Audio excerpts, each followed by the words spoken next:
That's a beautiful tune still. That's a beautiful tune. This is Roger and Affinity Xtra celebrating gospel music of Black origin. This is how we do it. So I'm back with the with the current news, AXNOW, dealing with what I see coming out on the news articles right now. And this is the 25th of March and just hitting the hot press today. The UN votes to recognize slavery as the gravest crime against humanity. So what it sounds crazy. People are like this. Yeah, it is. You know what I'm saying? But there's so much ramifications of signing off on this in terms of, you know, admitting that your country was built off labor of the selling of Africans into the Americas. Now this may be a bit of a tough listen to, guys, but this is straight out of BBC News, not African News, Kana, and everyone's focusing on black only issues. Yeah, this is straight from the BBC website still. Yeah, so you can go check it for yourself anyway. Basically, a proposal that's done by Ghana. Big up to my Ghanaians, yeah. From the beginning of my, dealing with people and having friends from the West African, the one nation that I would say when it's just calm and actually calm in the company of Caribbean people, that I just feel like is more us than anything else. As much as most of us got Nigerian DNA like crazy, is Ghanaians anyway. Still, yeah, 100% big him up anyway. Still, all day, every day. Still, yeah. And they all got the original high top flex. You know what I mean? That's the Ghanaian look. But anyway, right. And big up to Ebde Pele. If you know, you know. Right, so Ghana has brought this. Ghana proposed it and basically urging member states to consider apologizing for the slave trade and contributing to reparation funds. And it starts the process of reparations. People go, whoa, I don't want to do that again. Will I see reparation in my lifetime? Man, yo, that's crazy. Yeah, but guys, this shows you the character of some of the countries that we are going, oh, they're so mighty and great and so graceful. Anyway, so yeah, so the proposal was adopted. Yeah. So it's a proposal was adopted with 123 votes in favor and 3 against. The 3 against, let me tell you who the 3 against was. The 3 against was the United States, Israel, and Argentina. Just eat that. Now, let me just start with the verse. Argentina, who did their best to take out a black population that represented almost a third of the population, went down to literally less than 1% of the population. You would have to be a design genocide going on right there and getting rid of so many people. There's many accounts of how they show what happened over the years, the Paraguay, Argentinian, Uruguayan war, and they used when they say go front soldiers, they use the former slaves to kind of do all that stuff, that fighting there. And then after, there's so many different things infecting the area with I believe with the area where a lot of the black people lived in Buenos Aires is, I think, well, no, capital, whichever of Argentina, and they perfectly started some sort of goodness sake, disease or influenza. I can't remember what it was anyway. So, but they did many things to knock it down. But there is a black population in Argentina, believe it or not. But so Argentina, you know, we don't really, you know what I'm saying, we see a lot of racial things coming out from Argentina, right to the other day with Vinicius Jr. So they have a culture that is really anti-black, full stop, you know what I mean, anti-African. So, mate, you gotta vote, you do your thing, no problem.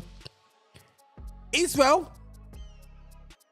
just letting you know, people who and listen, man, you know, I heard the phrase, the cross Christ over culture. So Israel we can pray for, I'll pray for anybody, you know what I'm saying, you know, anybody who's facing injustice, I'll pray for, you know, even if it's my enemy, you know what I'm saying, we'll pray for. But just remember, always speak up about Israel, we're always business here, but don't actually, you know what I mean, want this to come through. What would it flag up? I don't know how it affects them. They're far from the smoke, but how it affects them, amazing. Yeah, maybe because they're very, very much connected to European descendants pockets. But I don't know why they voted against this. And United States of America, the country where you'd think that they, Martin Luther King and all these great superstars, Malcolm X and all these big talks, these chats and a lot of foundation and Pan-Africanism and all these different things, apparently they are for us. My goodness sake, they voted against this. And trust me, the thing started off in America. So anyway, that's how I feel about them three nations. Not impressed. I'm not hating them, I'm not cursing them. That's not my position to do that. But not impressed. But emphasize Argentina, Israel, and United States voted against the recognition that slavery was the gravest crime. Bear in mind that Argentina benefited from slavery, United States benefited from slavery, and there might be a few money men in Israel that benefited from slavery because it's generational wealth, especially when you use generational slavery. But anyway, let's have a look at this. Also, you got 52 abstained, including United Kingdom and European Union member states. So basically, they had their hands in the cookie jar, and they know that they got influence of people that are brown. I don't know. I actually don't know. I don't understand. Why can't you just admit that this is what happened? Everyone sees it. You've got slave museums all across Europe. You recognize what we've done. We've seen all the documentaries. What are you scared of? Just saying, yeah. But you do not want to admit that you've done the crime. Countries with countries like the UK have long rejected paying out reparations. This is what it's all about still, out there and whatsoever. So that is the biggest thing that's got going on there. But this does start the motion, you know what I'm saying? And this is Abalakawa,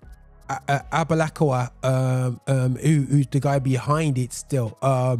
He is basically focusing on saying that it's making it, simplifying it, documenting it as a historical fact, because we do pretend like it doesn't happen. What I keep on saying to people, if you keep playing like it's not there, but only focus on things around it, it is a historical fact. 100% slavery was. It's not a myth. So between 1500 and 1800, 12 to 15 million people were captured in Africa and taken to the Americas. So black people from the southern tips of America, sometimes you don't get taught this, all the way up to Canada.